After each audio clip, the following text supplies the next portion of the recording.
అన్ని మతాల ప్రజలకు చెప్పేదేమిటంటే, పిల్లి ఈజీగా బ్రతుకుతుందండి. ఏదో ఎలుకను పట్టుకొని తిని బ్రతకగలదు. కోతులు కూడా ఈజీగా బ్రతుకుతాయండి. అడవుల్లో ఏదో పండ్లు, పలహారాలు తినో, ఊళ్ళో పడో, తర్వాత పొలాల్లో పడో, ఇళ్ళ మీద పడో ఏదో తీసుకొని తింటాయి అవి కోతులు. కోతులు కూడా సులభంగా బ్రతకగలవు. పాపం కుక్కలకే కష్టం. వాళ్ళు వీళ్ళు అచ్చట ఇచ్చట తరుముతుంటారు. ఆహారము కొరత అనమాట. ఇబ్బందులు పడుతుంటాయి.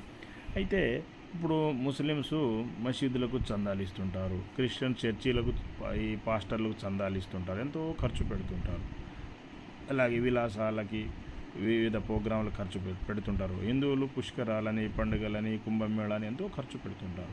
అయితే కుంభమేళాలో కొంత పాపం పోతుందండి, అందులో అనుమానం లేదు. సాధువుల ఆశీస్సులు తీసుకుంటారు, తర్వాత పూజ చేస్తారు, దాన ధర్మాలు చేస్తారు, నదిలో మునుగుతారు, కాబట్టి కొంత కర్మ పోతుంది. అయితే దానికంటే ఎక్కువ కూడా మీరు కుక్కలకి కనుక అన్నం పెడితే మీ కర్మలన్నీ కరుగుతాయండి. ఇందులో సత్యం అండి. జంతుజాలాదులకు ఆహారం పెట్టాలి. మెయిన్గా మీరు ఇంటికి ఒక కుక్క పెంచుకోండి, బయట వీధి కుక్కలకు కూడా ఆహారం పెట్టండి. మీ కర్మలన్నీ కరిగిపోతాయి. ఇది సత్యము, పాటించండి.